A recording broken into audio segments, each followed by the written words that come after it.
This is Tony Sanfilippo from Hupy and Abraham Law Firm. I want to go over some things that you should be checking daily, weekly, and monthly on your motorcycle. One of the things you should be checking for daily, and I know a lot of you don't do it, is to make sure all your lights are properly working.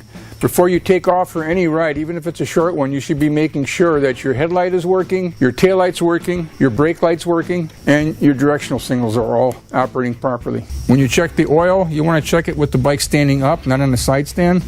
And there's going to be two levels usually indicated on your dipstick, a cold level and a warm level. If your engine has not been running, the engine is cold, your oil level should be somewhere in this area here.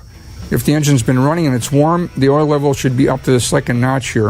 If it's a little bit low, add oil cautiously, you don't want to overfill. I'm going to check the transmission fluid levels now. Again, you have a dipstick. Unlike a car, the motor's not running when you check the transmission fluid. You come down and it should be on the indication line for a full level. There's a lot of information on your tires, and you should be checking your tires at least weekly and certainly before any kind of a long trip. But the things you want to look for on the sidewall of the tire, and it's on every different brand of tire, will be a rating for your load capacity and your PSI, your pounds per square inch. This one says 42 pounds per square inch cold. So if you haven't been riding your tires and they're not warm, that should be your tire pressure.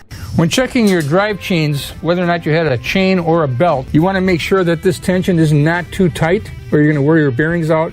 This is an example of the difference between a new brake pad and worn pads. You can see the thickness of the new pad, and you can see these worn pads. They're worn almost down to the backing plate here. What you're going to notice if your pads are this bad is a high squeaking and an inability to stop. This is a dangerous situation. When checking that rear pad, you want to make sure the pad surface is thick enough and contacting the rotor properly. If that pad surface is too thin, you need to replace your pads. Okay, so we gave you a few tips on some things you can do yourself. If you do those maintenance checks on your bike weekly and monthly, you should have many miles of safe riding. Be safe out there. This is Tony Sanfilippo from Hupy and Abraham Law Firm.